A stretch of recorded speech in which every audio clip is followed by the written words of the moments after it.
মুসলিম জাতি অটুট রত্ন শোনেন মুমিন ভাই,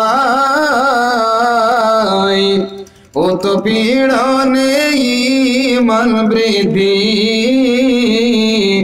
ভয় তো তাদের নাই। মুসলিম জাতি অটুট রত্ন শোনেন মুমিন ভাই, উৎপীড়নে ঈমান বৃদ্ধি ভয় তো তাদের নাই। জুলুম এলো অতি বেগে একটি পরিবারের কাঁধে, অবশেষে নবী আমার চলে গেলেন মদিনায়,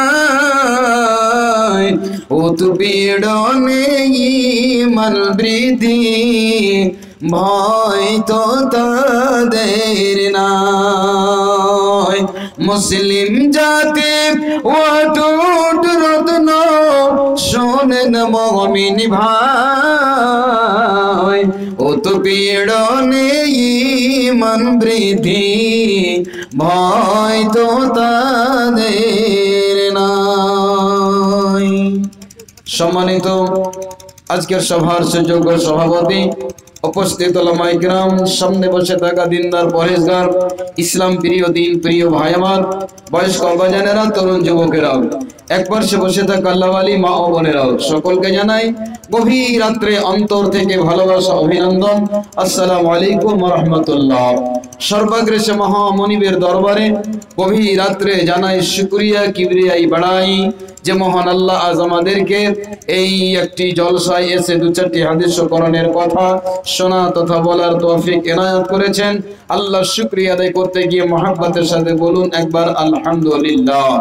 অতঃপর দরুদ ও সালাম শান্তি বর্ষিত হোক প্রিয় নবী হযরতে মুহাম্মদুর রাসূলুল্লাহ সাল্লাল্লাহু আলাইহি ওয়াসাল্লাম। আল্লাহুম্মা সাল্লি আলাইহি আল্লাহুম্মা বারিক আলাইহি। সম্মানিত আব্বাজানেরা, দিনের ভাইরাও, আমি আপনাদের সামনে যে পবিত্র কোরআনুল কারীম থেকে এই আয়াতগুলো পরিবেশন করেছি, ইনশাআল্লাহ আধা ঘন্টার জন্য 30 মিনিটের আমার বক্তব্য হবে। যদি আপনি ঈমানি মেজাজ নিয়ে এখানে বসে থাকেন অবশ্যই কিছু পেয়ে যাবেন আশা রাখছি আমি। আল্লাহ পাক সুবহানাহু ওয়া তাআলা আমাদেরকে পৃথিবীতে পাঠিয়েছেন এই আল্লাহর গোলামি করার জন্য, আল্লাহর দাসত্ব করার জন্য। বন্ধুগণ, তবে প্রত্যেকটা জিনিসকে আল্লাহ পাক দুই ভাগে ভাগ করে দিয়েছেন। প্রত্যেকটা জিনিসকে দেখবেন আপনি লক্ষ্য করে, যদি পৃথিবীতে আল্লাহ পাক সকলকেই আল্লাহ যদি মানুষের ভিতরে পুরুষ বানিয়ে দিতেন তবে মানুষ বেঁচে থাকতে পারতো? হে না বলেন, বাঁচতে পারতো? পৃথিবীতে সবাই যদি পুরুষই হতো তাহলে দুনিয়াতে স্বাদ বুঝতে পারতেন। আর যদি আল্লাহ তাআলা পুরুষ না বানিয়ে সবাইকে যদি নারী বানিয়ে দিতেন, পুরুষ না থাকতো, তবে নারীরা দুনিয়াতে বেঁচে থাকতে পারতো? দুনিয়ার স্বাদ কি জিনিস বুঝতে পারতো? পারতো না। যদি বুঝতে পারতো তাহলে আল্লাহ পাক রব্বুল আলামিন হযরতে আদমকে জান্নাতের ভিতরে রাখলেন। সব সময় মন মানসিকতা, চিন্তা ভাবনা, মন মলিন্য ভালো নেই, সব সময় মন যেন কিরকম কিরকম ভাব। আল্লাহ রব্বুল আলামিন বলেছেন ইন্নাহু আলিমুম বিযাতিস সুদূর। আল্লাহ জানতে পারলেন যে আদমের মনটা কি বলছে। সঙ্গে সঙ্গে বাম পাজরের হাড্ডি থেকে মা হাওয়াকে আল্লাহ সৃষ্টি করলেন। হঠাৎ করে নবী আদম আলাইহিস সালাতু ওয়াস সালাম যখনই পিছন দিকে বাম সাইডে ঘুরে দেখছেন যে একজন সুন্দরী রমণী বসে আছে, স্ত্রী বসে আছে, নারী বসে আছে, সঙ্গে সঙ্গে হযরতে আদম আলাইহিস সালাতু ওয়াস সালামের মুখ দিয়ে খিলখিল করে হাসির যেন ছিটকি বেরিয়ে হয়েছে। হযরতে আদমের মুখ দিয়ে হাসির ফাওয়ারা ফুটে গেছে। আল্লাহ বুঝতে পেরেছেন আদম, এই জন্য তোমার মনটা ভালো ছিল না। আল্লাহ শান্তির জিনিস দান করলেন। তবে বন্ধু, যেমন নারীর দরকার তেমন নারীর জন্য পুরুষের প্রয়োজন, পুরুষের জন্য নারীর প্রয়োজন। বন্ধুগণ, তো আল্লাহ রাব্বুল আলামিন প্রত্যেকটা বিষয়কে দুই ভাগে ভাগ করেছেন। এখন রাত, রাতের পরে কি আসবে? সেটা দিন আসবে। প্রত্যেকটা পৃথিবীর মাটিতে আপনি মিলিয়ে দেখবেন, একজন নারী একজন পুরুষ, রাত দিন, সাদা কালো, গরিব দুঃখী, শিক্ষিত অশিক্ষিত, প্রত্যেকটা জিনিসকে আল্লাহ পাক দুই ভাগে ভাগ করেছেন। তবে আমার বক্তব্য বিষয় এটা আপনাদের সামনে বলবো, সেই বিষয়টি হচ্ছে হুকুকুল ইবাদ। বিষয়টার নাম কি বললাম? হুকুকুল ইবাদ। বান্দার হক কাকে বলে? ভাই আমার, বন্ধু আমার, আব্বা জানেরা, এই আমার মা ও বোনেরা যিনারা বাড়িতে বসে আছেন, ভালো করে শুনুন। আল্লাহ রাব্বুল আলামিন পৃথিবীকে দুই ভাগে, প্রত্যেকটা বিষয়কে বস্তুকে দুই ভাবে বিভক্ত করে দিয়েছেন। তবে আল্লাহ রাব্বুল আলামিনের পক্ষ থেকে কিছু আদেশ ও নিষেধ রয়েছে। একটা হলো আল্লাহর আদেশ, দ্বিতীয়টি হচ্ছে নিষেধ। ঠিক তেমনি কতগুলো এরকম আমল আছে বন্ধুগণ। একটা হলো হুকুকুল্লাহ, আল্লাহর হক, আর দ্বিতীয়টি হলো হুকুকুল ইবাদ, বান্দার হক। বন্ধুরে, আল্লাহর হক কাকে বলে শুনুন। আল্লাহর হক হলো কাকে বলে? নামাজ পড়তে হবে, রোজা রাখতে হবে, যাকাত দিতে হবে, হজ করতে হবে, এইগুলো আল্লাহর হক। আর বান্দার হক কাকে বলে? আপনাকে মায়ের সেবা করতে হবে, বাপের সেবা করতে হবে, স্ত্রীর যেটা হক সেটা আপনাকে দিতে হবে। বন্ধুগণ, আপনার আত্মীয় স্বজন পাড়া প্রতিবেশী আছে, আপনাকে পাড়া প্রতিবেশীর সঙ্গে ভালো ব্যবহার করতে হবে। আপনার কাছে বাইতুল মাল জমা আছে, মাদ্রাসার টাকা আপনাকে আমানত জমা দেওয়া আছে, মসজিদের টাকা আপনাকে জমা দেওয়া আছে, ওই সমস্ত মালগুলোকে ভালোভাবে আপনাকে হিসাব করে ওই আমানতকে বুঝিয়ে দিতে হবে। আর যদি আপনি পাড়া প্রতিবেশীকে কষ্ট দেন, আপনার মা বাবাকে যদি আপনি ভাত না দেন, আপনার পাড়া প্রতিবেশী আপনার ব্যবহারে কথাতে তারা দুঃখ পায়। বন্ধুগণ, নবীজি বলছেন আমার উম্মতেরা শোনো, একটা হলো আল্লাহর হক আর দ্বিতীয়টা হলো বান্দার হক। আল্লাহর হক যদি পালন করতে গিয়ে কম বেশি হয়ে যায়, তবে আল্লাহ সে গুনাহটাকে মাফ করবেন। করবেন কি করবে না? করবেন। নামাজ পড়েননি, আল্লাহর কাছে ক্ষমা চান, আল্লাহ মাফ করে দিতে পারেন। যাকাত দেননি, গুনাহ হয়েছে, আল্লাহকে বলেন মালিক আল্লাহ আমার দ্বারাই ভুল হয়েছে, মাফ করে দাও, আল্লাহ মাফ করে দেবেন। দেবেন কি দেবেন না? আল্লাহ বলেছেন বান্দারে, তুমি আকাশ জমিনের মাঝখানে যত জায়গা ফাঁকা আছে সব জায়গাটুকুকে যদি তুমি গুনাহ দিয়ে পরিপূর্ণ করে দাও, একবারে সেই রাত 12টা 1টা 2টার সময় 2 রাকাত সালাত আদায় করে আমার দরবারে হাত দুটোকে তুলে যদি একবার বলে দাও, রব্বানা রব্বানা রব্বানা যালামনা আনফুসানা, রব্বুল আলামিন গো, আমি আকাশ জমিনের মাঝখানে যত ফাঁকা জায়গা আছে আল্লাহ, সব জায়গাকে আমি গুনাহ দিয়ে পাহাড় সাজিয়ে দিয়েছি। রব্বুল আলামিন তোমার দরবারে এসেছি আল্লাহ, আমাকে তুমি ধাক্কা দিয়ে আমাকে বেইজ্জত করে খালি হাত ফিরিয়ে দিও না। আমার আল্লাহ বলছেন বান্দারে, যতই তোমার পাপ হোক না কেন, আল্লাহর নবী বলছে যদি সমুদ্রের ফেনার সমান পরিমাণ তোমার যদি গুনাহ হয় রে বান্দা, আমার দরবারে যদি আসিস রে বান্দা, আমি আল্লাহ তোমার হাতটাকে খালি হাত ফিরিয়ে দিতে পারি না, পারি না, পারি না। আল্লাহর নবী বলছেন যে একটা মানুষ যদি পাপ করে করে সমুদ্রের ফেনার সমান গুনাহ হয়ে যায়, আর আমার দরবারে আমার বান্দা এসে চোখের পানি ফেলে ক্ষমা চায়, তো আমি আল্লাহ তাকে মাফ করে দিই। একবার বলুন আলহামদুলিল্লাহ। বন্ধু আমার, তবে এমন একটা দুনিয়াতে হক রয়েছে, যেই হকটা যদি আপনি কারো মেরেলেন, একটা বিধবা যার দুনিয়াতে স্বামী নাই তাকে আপনি কষ্ট দিয়েছেন। আপনার বাড়ির পাশে একটা মহিলা আছে, তার বেটা নাই, পুত নাই, স্বামী নাই, কেউ নাই, আপনি সব সময় তাকে জ্বালা যন্ত্রণা করছেন, চারিদিক দিয়ে কষ্ট দিচ্ছেন। কেন? সে যেন অটোমেটিক জায়গাটা, ডিহিটা, জমিটা ছেড়ে দিয়ে চলে যায়, আর ওই জায়গাটা আমি নিজেই যেন ব্যবহার করতে পারে। আপনি তাকে এমন এমন কষ্টতে ফেলে রেখেছে, কিন্তু ভয়ে ডরে কাউরের কাছে ওই মহিলাটি বিচার দিতে পারছে না। কেন? তার দুনিয়াতে কেউ নাই। শুনুন বন্ধুরে, ওরে আমার মা, ভালো করে শুনে যাবেন। আপনি যদি কোনো পাড়া প্রতিবেশীকে, কোনো পড়োশীকে আপনি যদি কষ্ট দিয়ে দেন, আল্লাহর নবী, বিশ্ব নবী বলছেন, ওয়াল্লাহে ওয়াল্লাহে ওয়াল্লাহে, নবীজি বললেন 3 বার, আল্লাহর কসম খেয়ে বলছেন, অতক্ষণ পর্যন্ত একজন পূর্ণ মুমিন হতে পারে না যে লোকটা নিজের পাড়া প্রতিবেশীকে কষ্ট দেবে। আল্লাহর নবী বলছেন, যেই ব্যক্তি নিজের পড়োশীকে কষ্ট দেয়, গালি দেয়, মারে, দুঃখ দেয়, আল্লাহর নবী বলছেন সে তার পড়োশীকে কষ্ট দিল না, ফাকাদ আযানি, সে যেন বিশ্ব নবীকে কষ্ট দিল। বন্ধু আমার, বান্দার হক ভালো করে শুনুন। আপনি নামাজ পড়ছেন, নামাজ পড়ে পড়ে কপালে ঘরটা ফেলে দিয়েছেন বাপজি। আপনি 2 বার 3 বার হজ করে এসেছেন, আপনি তাহাজ্জুদের নামাজ পড়েন, সবে কাদার আপনি রাত্রে জাগেন, 30 খানা রোজা রাখেন, কিন্তু বন্ধু আপনার ব্যবহারে আপনার পাড়া প্রতিবেশী শান্তি নয়। আপনার মুখের ভাষা এত খারাপ, এত অকথ্য ভাষা, আপনার ব্যবহারে এলাকার মানুষ শান্তি পায় না।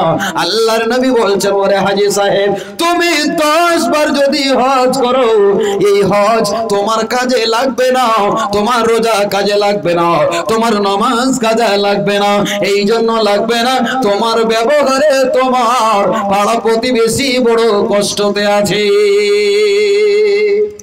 হুকুকুল ইবাদ কাকে বলে শুনুন ভাই আমার।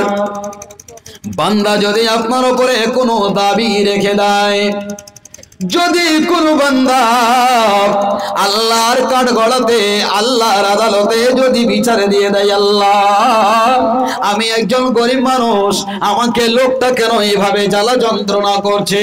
কোন যদি একজন ছোট বাচ্চা, তাকে আপনি অকারণে আপনি একটা তার গালে থাপ্পড় মেরে দিলেন, যদি বলে দেয়, রব্বুল আলামিন গো, আমি এর বদলা নিতে পারলাম না, প্রতিশোধ নেওয়ার মতো আমার ক্ষমতা নাই, আল্লাহ কাল কিয়ামতের মাঠে তুমি এই বিচারটা আমার করে দিও। বন্ধুগণ আমার, আল্লাহ বলছেন, বান্দারে যদি নামাজ না পড়তে গেলে তোর পাপ হয়েছে, ক্ষমা চাইলেই আমি মাফ করে দেব, কিন্তু কোন বান্দা যদি আমার উপরে তোর জন্য দাবি রেখে দেয়, তবে আমি ওই গুনাহটাকে মাফ করব না। আপনি হাজী সাহেব হলেই হবে কি, আর মৌলভী সাহেব হলেও হবে কি, আর নামাজি পরেজগার হলে হবে কি? আপনার ব্যবহারে যদি আপনার পড়োশী শান্তিতে না থাকে, আপনার সমস্ত বরবাদ হয়ে যাবে। কেন? এটা তিরমিজি শরীফের হাদিস বলছি। আল্লাহ রাব্বুল আমিনের নামে বলছেন, কাল কিয়ামতের ময়দানে, কাল কিয়ামতের মাঠে একজন ব্যক্তি আসবেন, ওই লোকটা এত নেকি নিয়ে আসবেন, তার নেকির পাহাড় যেন থাকবে। ইয়াতি ইয়াউমাল কিয়ামাতি বিসিয়ামিন ওয়া সাদাকাতিন ওয়া যাকাতিন, এই করতে করতে রাসূল বলছেন ওই লোকটার নেকি এত হবে, আল্লাহ যেদিন হিসাব কিতাব করবেন কিয়ামতের মাঠে, ইতিমধ্যে একটা লোক এসে বলবে, আল্লাহ এই লোকটাকে তুমি জান্নাতের সংবাদ দিয়েছো, এই লোকটা জান্নাতে যাবে। মালিক আল্লাহ রে, এই লোকটা আমাকে মেরেছিল, এই লোকটা আমাকে গালি দিয়েছিল, আল্লাহ আমার দুনিয়াতে স্বামী ছিল না, আমি একটা বিধবা নারী, আমার ছেলে পিলে ছিল না, আমার উপরে বড় বড় মিথ্যা অপবাদ দিয়েছিল, আল্লাহ তুমি আজকে বিচারটা করে দাও। সেদিন মারের বদল মার হবে না, সেদিন টাকা পয়সা জরিমানা হবে না, কি হবে? আল্লাহ বলবেন, ওরে বিধবা নারী, তুমি প্রতিশোধ নিতে পারোনি, সবর করেছিলে, ওই যে তার নেকির পাহাড়টা খাড়া করা আছে, ওখানে যাও আর তার নেকি গুলো কেটে কেটে তোমরা নিয়ে চলে যাও। একজন বান্দাকে বলবে, আল্লাহ তার জমির পাশে আমার জমি ছিল, প্রতি বছর প্রতি সিজনে আমার আইলকে কোদাল দিয়ে কেটে কেটে কেটে কেটে আমার জমিকে ধন্যকের মতো করে দিয়েছিল, আল্লাহ তুমি বিচারটা করে দাও। আল্লাহ বলবেন, বান্দারে যাও তার নেকি গুলো নিয়ে নাও। এই করতে করতে করতে করতে বন্ধু, ওই লোকটার সমস্ত নেকির পাহাড় গুলো শেষ হয়ে যাবে। ও অবশেষে লোক অভিযোগ করতে থাকবে, আল্লাহ এই করেছে সেই করেছে।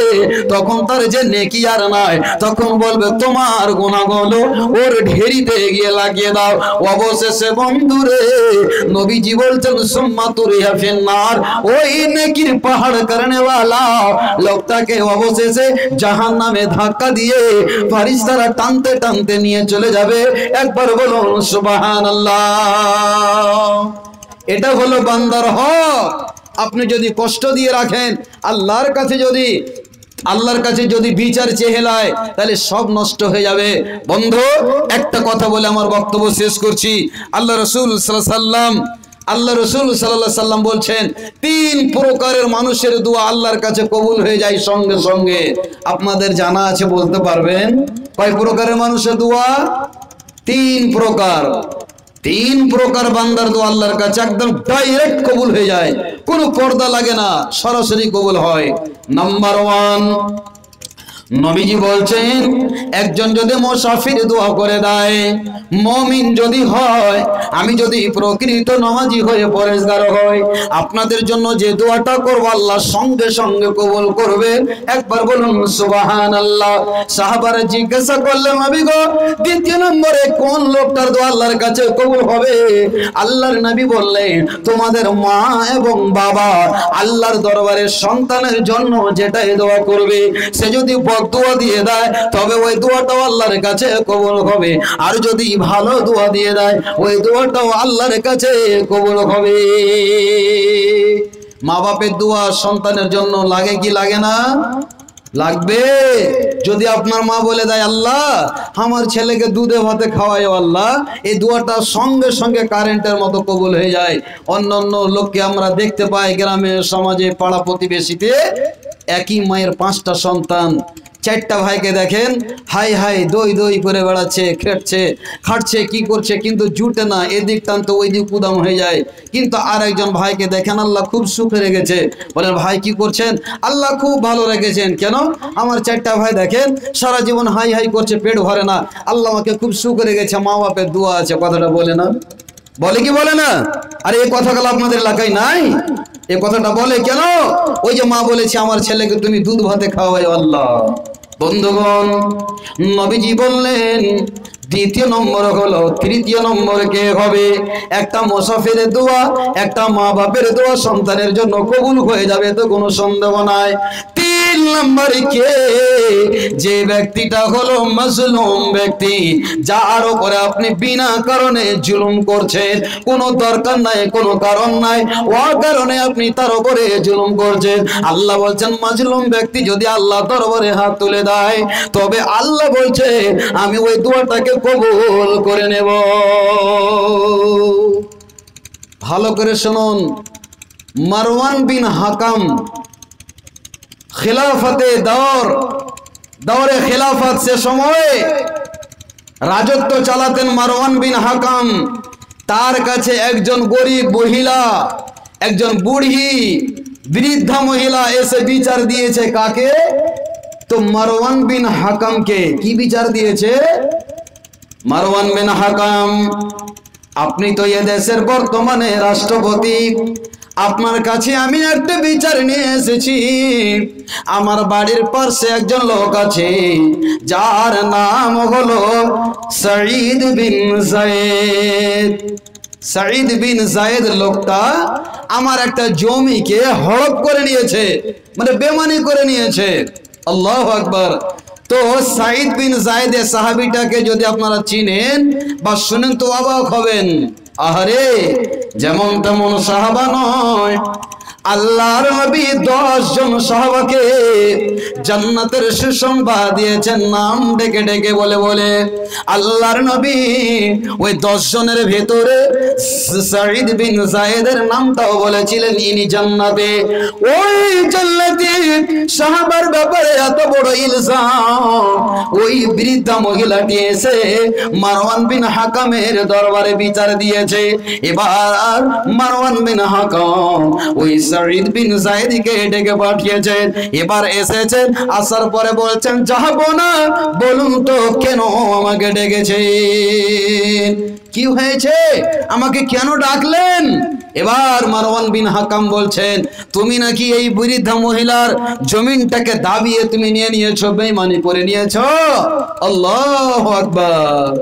এবার ওই সাঈদ বিন যায়েদ এবার বিশ্ব নবীর একটা হাদিস মারওয়ান বিন হাকামের সামনে পড়তে আরম্ভ করেছে। হাদিসটা হলো এই, রাসূলুল্লাহ বলেছেন মান আখাযা শিবরাম মিনাল আরজি ইউতাউ ইয়াউমাল কিয়ামাতি ইউতাওবিকুহা সাবঈয়া রাজিনা। আল্লাহ নবী এই হাদিসটা বলেছেন, ওই সাঈদ বিন যায়েদ হাদিসটা তার সামনে বলছেন ওগো মারওয়ান বিন হাকাম, আমি তার জমিকে বেঈমানি করিনি, এটা আমার উপর মিথ্যা অপবাদ দিচ্ছে, এটা আমার উপর মিথ্যা ইলজাম দিয়েছে। মারওয়ান বিন হাকাম বলছেন ওরে আল্লাহর বান্দি, এমন একটা আমার সামনে দলিল পেশ করেছে, আমি মারওয়ান বিন হাকাম সাঈদ বিন যায়েদের উপরে বিচার করতে পারবো না। যখনই বিচারটা করে দিলেন না, যেহেতু মারওয়ান বিন হাকাম বুঝতে পারছেন যে আল্লাহ রাসূলের সাহাবী আর উপর থেকে জান্নাতি সাহাবী এত বড় কাজ করতে পারে, যখনই ফাইসালাটা করলেন না, তখন ওই বৃদ্ধা মহিলাটি মানে মুখখানাকে ছোট বড় করছে, হায় রে আমার কে কথা কেউ কি শুনবে, আমার কে বিচার করে দেওয়ার মতো লোক আর কেহ নাই, কেহ নাই তো কে বিচার করবে।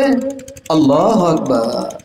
হযরতে সাঈদ বিন যায়েদ বাড়ি গেলেন, বৃদ্ধ মানুষ আল্লাহর দরবারে হাত তুলে দোয়া করে দিলেন, আল্লাহ আল্লাহুম্মা ইন কানাত কাযিবাতান ফাউম্মা বাসরিহা।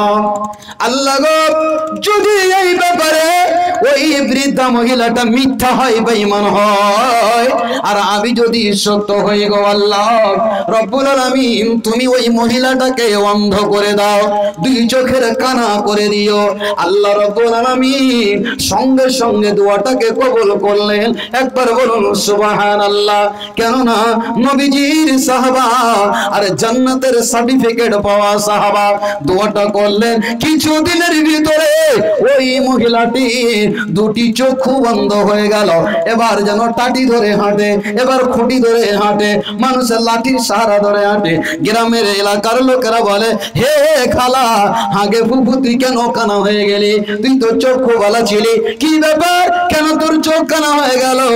ওই মহিলাটি বলেছিল আসাবানি দাওয়াত সাঈদ ইবনে যায়েদ, ওই সাঈদ বিন যায়েদের বদদুয়া আমাকে লেগে গেছে, যেহেতু আমি মাজলুম, আমার আল্লাহ রাব্বুল আলামিন আমি জুলুম করেছি ওই সাঈদ বিন যায়েদের উপরে, আল্লাহ দোয়াটা কবুল করে আমাকে দুনিয়াতে শাস্তি দিয়েছে। আর একটা দোয়া করেছিলেন, আল্লাহ চোখের অন্ধ করবে তো করবে, আর যেই জায়গাটার ব্যাপারে আমার উপরে অপবাদ দিয়েছে, ইলজাম লাগিয়েছে, সেই জায়গাটাতে একটা কুয়া ছিল, কূপ ছিল, আল্লাহ ওই মহিলাটা যেন ওই কূপের ভিতরে, কুয়ার ভিতরে তার যেন মৃত্যু হয়। বন্ধুগণ, ওই মহিলাটি হাঁটতে হাঁটতে খুঁটি টাটি ধরে ধরে হুড়মুড় করে ওই গর্ততে কুয়ার ভিতরে পড়ে যেন মারা গেল। একবার বলুন সুবহানাল্লাহ। আমি বলতে চলেছিলাম বন্ধুরে, বান্দাকে যদি আপনি কষ্ট দেন, এই গুনাহটা আল্লাহ মাফ করবে না। এই জন্য মাজলুমের বদদুয়া থেকে, ইয়াতিমের বদদুয়া থেকে, পাড়া প্রতিবেশীর বদদুয়া থেকে সব সময় বেঁচে থাকবেন, বেঁচে থাকবেন।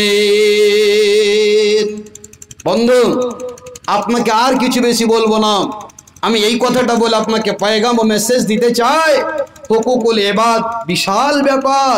আল্লাহর কাজ করতে গিয়ে, আইন বিধান কাজ করতে গিয়ে যদি কম বেশি হয়ে যায় আল্লাহ মাফ করে দেবেন, কিন্তু কোনো বান্দা যদি আপনার উপরে দাবি রেখে দেয়, বন্ধুগণ, আল্লাহর কাছে বিচার দিয়ে দেয়, যতক্ষণ তার পা হাত ধরে আপনি তার কাছে ক্ষমা না চাইবেন অতক্ষণ পর্যন্ত আল্লাহ মাফ করবেন না। কেন? আল্লাহর নবী কোনো জানাজাতে উপস্থিত হতে গেলে আল্লাহ রাসূল একটা কথা বলতেন, হাল আলাইহি দাইনুন, হে সমাজের লোকেরা, তোমরা এই মৃত্যু ব্যক্তিটার কাছে তোমরা কিছু পাবে? এই মৃত্যু ব্যক্তির উপরে কোনো কর্জা আছে, ঋণ আছে? আল্লাহ রাসূল এই কথাটা বারবার বলতেন। কেন? আজ আমরা সমাজে দেখি যখন মৃত্যু ব্যক্তিটার লাশটাকে সামনে রাখা হয়, সমাজের লোক যখন জানাজাতে দাঁড়িয়ে যায়, তখন আমরা একটা কথা বলি, সমাজেরা আমার বাবা মারা গেছে, একটা কথা বলছি শুনুন, আমার বাবার মুখ থেকে যদি কোনো কষ্ট পেয়ে থাকেন ভাষা দ্বারা, কথা দ্বারা দিয়ে, তো আমার আব্বাকে মাফ করে দেবেন। এ কথাটা বলি কি বলি না? আপনারা বলেন না নাকি গো? বলি। আর একটা কি কথা বলি, আমার বাপের কাছে যদি আপনাদের কোনো পাওনা দাওনা থাকে তো আমার বাবার জন্য বলবেন, আমরা তার সন্তান আছি, সেই ঋণটা আমরা কি করব? শোধ করে দেব। আল্লাহর নবী প্রতিটা জানাজাতে একটাই কথা বলতেন, হাল আলাইহি দাইনুন, এই লোকটার উপরে কোনো কি কর্জা আছে, ঋণ আছে, দাইন আছে? যতক্ষণ পর্যন্ত কেউ দায়িত্বটা না নিত, এর ভাড়াপণটা না নিত যে আমি তার কর্জাটা আদায় করে দেব, অতক্ষণ পর্যন্ত বিশ্ব নবী রহমতুল আলামিন জানাজা আদায় করতেন না, সালাত আদায় করতেন না। সম্মানিত দিনী বন্ধু, এটা হচ্ছে হুকুকুল ইবাদ। যদি ওই লোকটা তার কাছে পায় আর যদি আল্লাহর কাছে দাবি রেখে দেয়, তবে আল্লাহর কাছে কাঠ বাড়াতে হিসাব দিতে হবে, আটকা পড়ে থাকবে। তবে আমাদের মধ্যে একটা ভুল ভ্রান্তি আছে, সেই ভুল ভ্রান্তিটা আপনাকে ধরিয়ে দিই। মৌলভী সাহেব, কেমন করে শরমে বলবো এতগুলো লোকের সামনে যে আমি 2000 টাকা পাবো বা 1 মণ ধান পাবো, বা এই লোকটার কাছে এটি আমার লেনা দেনা বাকি আছে? জি না, আপনি লোকের সমাজের সামনে বলে দেন, আল্লাহ রসুলের সুন্নাত, আপনি যদি পান তো বলে দেন, আর যদি না নেওয়ার ইচ্ছা থাকে তো অন্তর থেকে তাকে মাফ করে দেবেন। এটা নয় যে আপনি লজ্জাতে বলবেন না আর কালকে চায়ের দোকানে বসে বলবেন এই লোকটার কাছে 2000 টাকা পেতাম, শরমে বলতে পারলো না। তো ভাই আবার এরকম করবেন না। বান্দার হক অনেক কথা আছে। যাই হোক, বহু দূর থেকে কিষানগঞ্জ থেকে এসেছি দ্বিতীয় প্রোগ্রাম করে। আল্লাহ যদি কোনোদিন সুযোগ সুবিধা দেন, ইনশাআল্লাহ আপনাদের কাছে ভালো হাদিস করণের কথা 2-4টি পেশ করে যাব।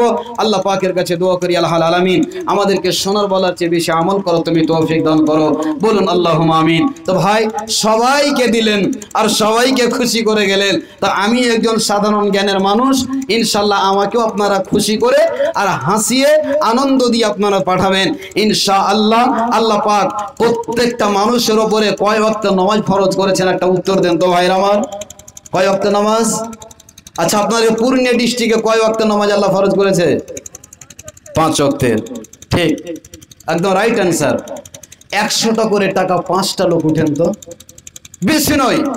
আল্লাহ যে কাকে কবুল করে নিবে, আল্লাহ যে কার কিসমতকে চমকাবে, আল্লাহ রাব্বুল আলামিনের ওয়াস্তে মাদ্রাসাকে ভালোবেসে মাত্র 100 করে 500 খানা টাকা। একজন আসুন তো ফার্স্ট নম্বরে, মাওলানা আমি 100 খানা টাকা দান করছি। এই দানটা হতে পারে আল্লাহর দরবারে কাল কিয়ামতের মাঠে জাহান্নামের আগুন থেকে বেঁচে যাওয়ার একটা আল্লাহ ওয়াসিলা, জারিয়া আল্লাহ রাব্বুল আলামিন বানিয়ে দেবেন। 100টা টাকা মাত্র। আজ বন্ধু বান্ধব নিয়ে দোকান পাশারে বসে কত টাকা আমরা খরচ করে দিই, ভয় করে দিই বন্ধু, সব পড়ে থেকে যাবে আল্লাহর ওয়াস্তে। মাশাআল্লাহ, দেখুন তো আমার ভাই, দিনদার ভাই আমার, মাদ্রাসাকে মোহাব্বত করনে वाला, 100 টাকা চেয়েছি 500 টাকা দিয়েছেন। 100 একবারে যেটা আসল পুঁজি, আর 400 টাকা ফাও হিসেবে দিয়েছেন। মাত্র 100 করে 5 জন। মাশাআল্লাহ, জাযাকাল্লাহ, হায়াকাল্লাহ, বারাকাল্লাহ রব্বুল আলামিন। তোমার বান্দারা অনেকগুলো দান করেছেন রব্বুল আলামিন। গভীর রাত্রে তোমার দরবারে বলি আল্লাহ মাওলা করিম গো, এরা মাদ্রাসার হিতাকাঙ্ক্ষী মোহাব্বত করনে वाला আল্লাহ, একজন ভাই আমার এক এক করে 2 জন মিলে 200 দিয়েছেন, একজন 500 দিয়েছেন। আল্লাহ সকলে দানকে তুমি কবুল করে নাও। রব্বানা তাকাব্বাল মিন্না ইন্নাকা আনতাস সামিউল আলিম। আমিন আমিন সুম্মা আমিন। 3টা হলো ভাই, আর 2 জন মাত্র বাকি আছেন। মাত্র 100 খানা করে টাকা। আমি বেশি চাইনি, 1000, 10,000, 5,000। আল্লাহর কোন গোলাম আছেন, রাসূলের উম্মত, একটু মোহাব্বত করে একটু জায়গাটা ছেড়ে আসুন। মাওলানা আমি 100 খানা টাকা দান করছি, চটচট করে আসুন ভাই। মাত্র 2 জন খুশনসিব वाला, আল্লাহর ওয়াস্তে আল্লাহ যাকে তৌফিক দান করবেন মাত্র 5 ওয়াক্তের সালাত, আর আমি 5 খানা চেয়েছি 100 করে টাকা। আমার একজন ভাই 100 চাইলাম 500 দিয়ে দিলেন। তো আমি আপনাদেরকে বলি আল্লাহর ওয়াস্তে মাত্র আর 2 জন বাকি রয়ে গেলেন 100 করে। এখানে কমপক্ষে 20 জন লোক আছেন। আল্লাহর ওয়াস্তে আমার ভাই অপমান করবেন না, আপনার জন্য আমি দোয়া করে যাব। আল্লাহ পাক আপনার মনের কামনা বাসনা ইজ্জতকে আল্লাহ বাড়াবেন, আপনার মনের কামনা বাসনা পূর্ণ করবেন। আল্লাহর ওয়াস্তে মাত্র 2 জন 2টা কলম 100 করে টাকা। আসবেন না ভাই? আল্লাহর ওয়াস্তে সম্মানটা রক্ষা করেন। আমি চেয়েছি 100, দিয়েছেন 500। আপনার কাছে 200 400 চাইনি, মাত্র 100 টাকার বিনিময়ে। ইনশাআল্লাহ ওয়াদা খেলাফি হবে না। আল্লাহর ওয়াস্তে মাদ্রাসাকে ভালোবেসে আজ এই পেন্ডাল বিশাল, এত বড় বিশাল প্রোগ্রামে লক্ষ লক্ষ টাকা খরচ হয়েছে। 100-200 করে টাকা যদি আপনারা দেন অনেক টাকা হবে। আমি বলেছিলাম এই জন্য পরিস্থিতি দিকে দেখে মাত্র 5 জন 100 টাকা করে টাকা আমি চেয়েছি। আল্লাহর ওয়াস্তে দয়া করে 100 করে 2টা কলম। এই কথাটা অন্য মাহফিলে মজলিসে বসতে গেলে এতক্ষণ লোক এসে জমা করে দিত। আল্লাহর ওয়াস্তে 2 জন মানুষ, আল্লাহর বান্দা, দেখি কে আছেন। মাওলানা মৃত্যু বাপের জন্য, মায়ের জন্য আমি 100 করে টাকা দান করছি। মায়ের জন্য 100, বাপের জন্য 100। যেই মা যেই বাপ আজ জায়গা জমি বাড়ি ঘর সব কিছু করে দিয়ে গেছেন, আজ তারা কবরে শুয়ে শুয়ে আপনার দিকে তাকিয়ে আছে, আমার ছেলে হয়তো আমার জন্য দান করবে। বন্ধুগণ, আজকে আপনি করবেন, আপনার জন্য একদিন আপনার ছেলেরা দান করবে। মাশাআল্লাহ, একজন ভাই 50 টাকা দিয়েছেন। মাত্র 2 জন 100 করে টাকা আমি চেয়েছি। আলহামদুলিল্লাহ, ইনশাআল্লাহ পাবো আমি। মাশাআল্লাহ, জাযাকাল্লাহ, হায়াকাল্লাহ, বারাকাল্লাহ রাব্বুল আলামিন। তোমার বান্দা শেষ সময়ে আল্লাহ 4 নম্বরে 100 টাকা দান করেছেন। আল্লাহ তুমি এই দানকে কবুল মঞ্জুর করে নাও, মনের কামনা বাসনা পূর্ণ করে দাও। আমিন, আমিন, সুম্মা আমিন। মাত্র আর একজন 100 খানা টাকা দিন। আল্লাহর ওয়াস্তে আপনার জন্য আমি দোয়া করে যাব। দয়ার সাগর নবীজিকে কাফেরেরা চিনল না, সবাই বলে মারো মারো, কেউ তো নিষেধ করে না। দয়ার সাগর নবীজিকে কাফেরেরা চিনল না, বিনা দোষে নিষ্ঠুরেরা দিল কত যন্ত্রণা। শত শত কাফের ছিল, নবী ছিলেন একজনা, সবাই বলে মারো মারো, কেউ তো নিষেধ করে না। 100 করে 500 চেয়েছিলাম, আলহামদুলিল্লাহ 900 খানা হয়ে গেল। আল্লাহর নবী 10 জন সাহাবাকে জান্নাতের সুসংবাদ দিয়েছিলেন, খুশখবরি দিয়েছিলেন, যেই কথাটা আমি মাঝখানে বলছিলাম। আর শেষ সময় একজন একটা কলম যদি দিতেন, আমি প্রাণ ভরে মন খুলে উজাড় করে আপনার জন্য দোয়া দিতাম, তবে 10টা কলম হয়ে যেত। মাত্র একজন, বাস একটা বল আছে আর একটা রান আছে। যদি 2 রান হয়ে যায় তো 1 রানে জিত হবে, আর 1 বল 1টা রান, তাহলে সমান সমান হয়ে যাবে। আল্লাহর কোন বান্দা মাওলানা সাহেব শেষ সময় আমি 100 খানা টাকা কোরবানি করব মাদ্রাসার জন্য। যেই মা আজ কবরগাহে শুয়ে আছে, যেই মা আজ আমাকে 10 মাস পেটে ধারণ করেছিল, 2 বছর মা আমাকে দুধ পান করিয়েছে, যেই মা আমাকে বড় আদর যত্ন করে মানুষ করে আজ কবরগাহে শুয়ে আছে। মাওলানা আমার মাকে যেন আল্লাহ জান্নাতবাসী করেন, এই আশা রেখে শেষ সময় মাত্র 100 টাকার বিনিময়ে তবে 10 খানা হয়ে যাবে। আমি আপনাদেরকে একটা ভালো দোয়া দিয়ে মন প্রাণ জুড়িয়ে ভালোবাসা মোহাব্বত দিয়ে আপনাদের কাছ থেকে বিদায় নেব। একজন কোন বাপজি আমার কোন নওজওয়ান ভাই, মাওলানা আমি 100 টাকা দান করব শেষ সময়। দেখি এখানে 10 জন বসে আছেন, এখন অনেক লোক বাকি আছেন। একটা মানুষ মাত্র 11 নম্বর চাইবো না, 100টা হতে গেলে 10টা হবে।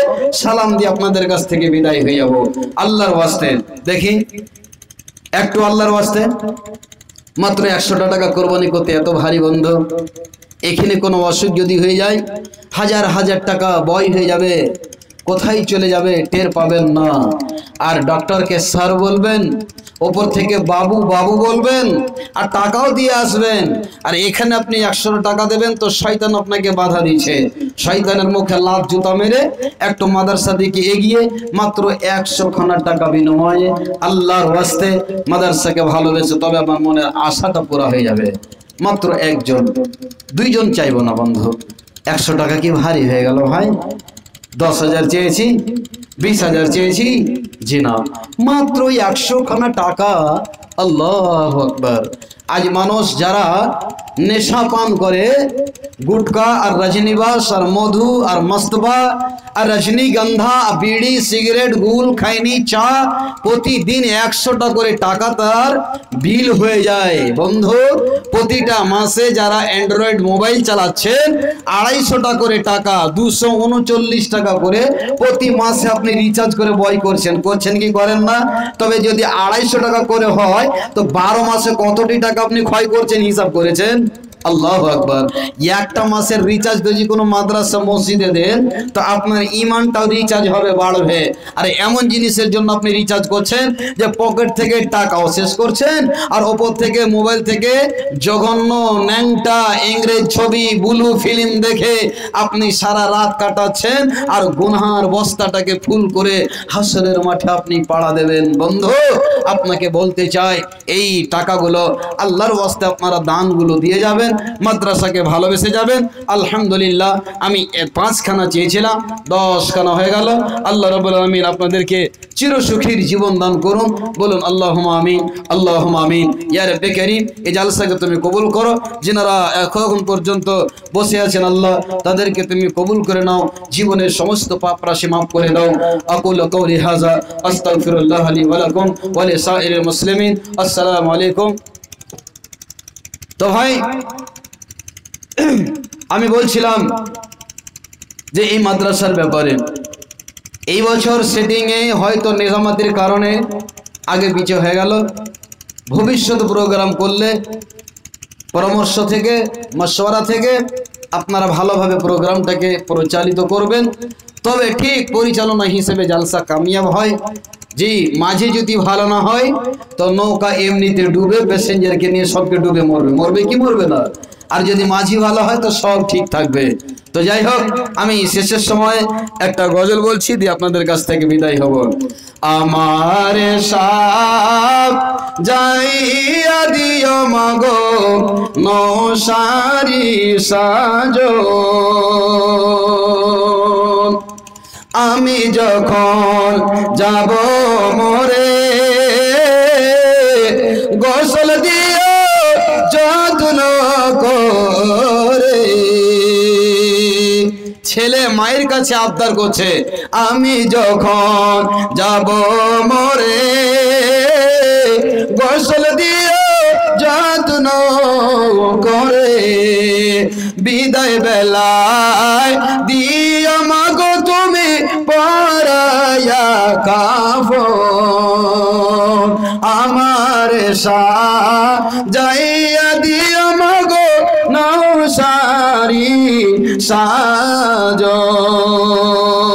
গোলাপ দিও, আতর দিও, দিও মাগো নয়নে কাজল।